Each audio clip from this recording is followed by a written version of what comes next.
Hi guys, this is Debbie with Debbie J's Crafting Corner. Today I'm making some creepy crystal ball Halloween decorations.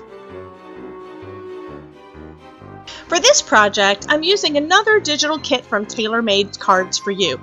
This one is the Daily Curse. It's so named because she created this cool newspaper with lots of ads that you'd expect to find in a Gothic style newspaper. So let's take a look at the kit.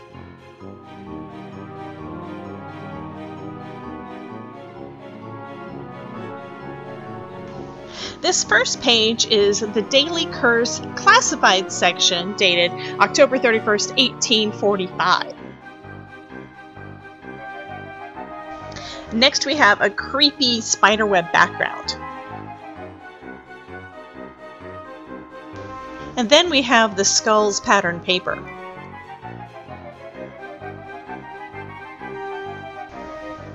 This next page is an ephemera pack full of fortune tellers, ephemera and sentiments. I love this page, it's just so cool. And we finish up the kit with all of the ephemera that goes with that Daily Curse newspaper page.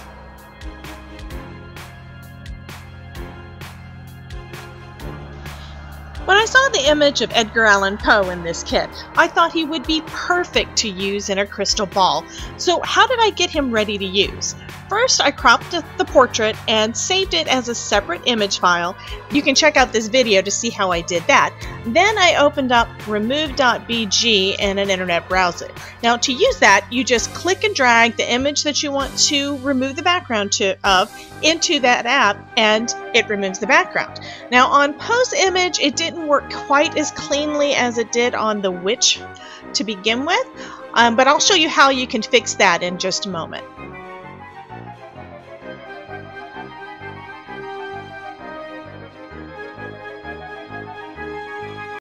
You see that the app didn't remove all of the background from Poe's image, probably because it had two backgrounds. So we'll just edit the image. We'll just click on Erase Restore, and if it's on the erase part, you can use the cursor and it creates a little ball or brush that you can start wiping away anything that's extra that you don't want to be there. So I'm going to go ahead and resize the image so that I can see it a little bit better, and then I'm going to take that piece and just erase all of those excess pieces that I don't want and kind of clean up the edges around his shoulder, around his hair.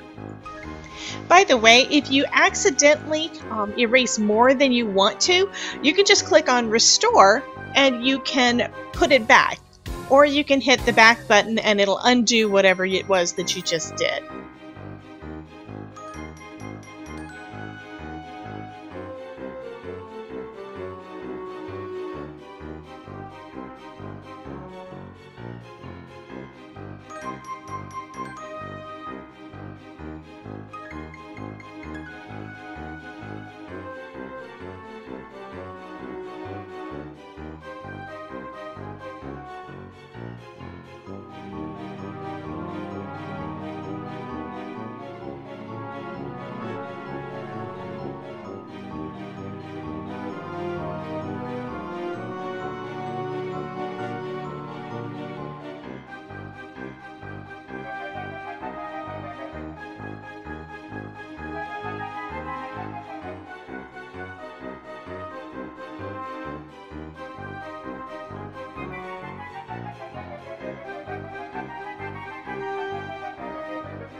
Now that the image is all cleaned up, you can just download it to your computer and it's all ready to use.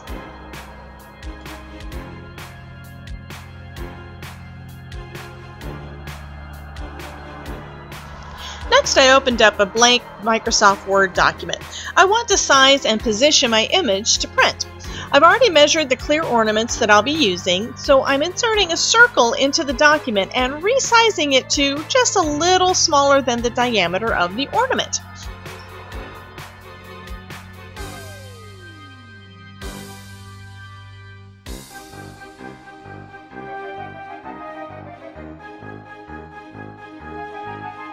Then I clicked and dragged that witch image into my document and resized it so that her head fit perfectly within that circle.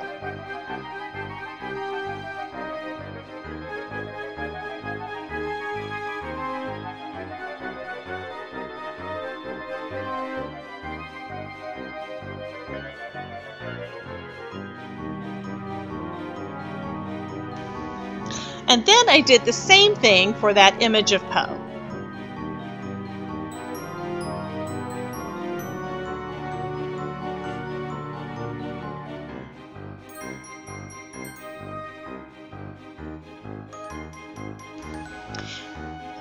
We are ready to print. I printed the page onto a transparency sheet with my laser printer. Now I'm just going to cut this out. So what I'm doing is I'm cutting around that circle of Edgar Allan Poe, just inside the black line of the circle that we put on there to begin with. That circle was basically just a guide to show where to cut. Also not cutting all the way around a complete circle, because I need to leave a tab.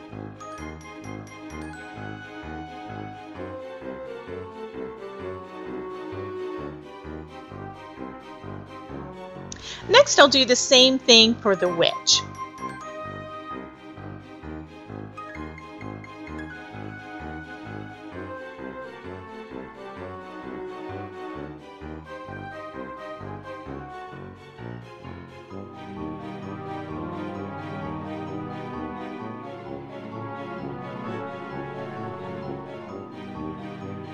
I decided to do one more of the witch, and I'll show you what I'm doing with that one. It's a little bit different. On this one, I'm leaving that tab at the top instead of the bottom. I'll show you why in just a moment.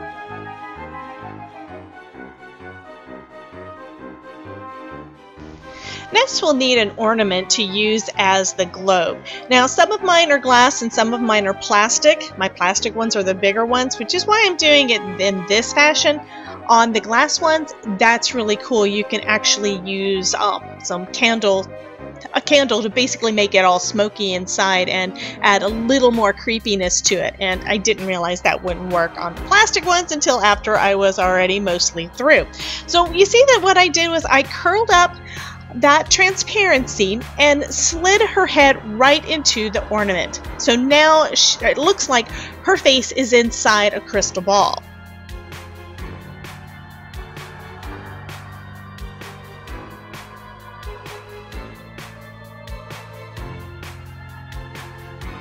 Let me show you that again. I'm going to just roll her face up, and then I'm going to slide her into that ornament. This one is actually hanging with her head towards the top of the ornament, so it could actually hang on a tree, like if you're doing a Halloween tree. So I did both type that would look like crystal balls and as crystal ornaments. This one, again, it looks like her head is just kind of floating there inside that ornament. Maybe I captured her soul.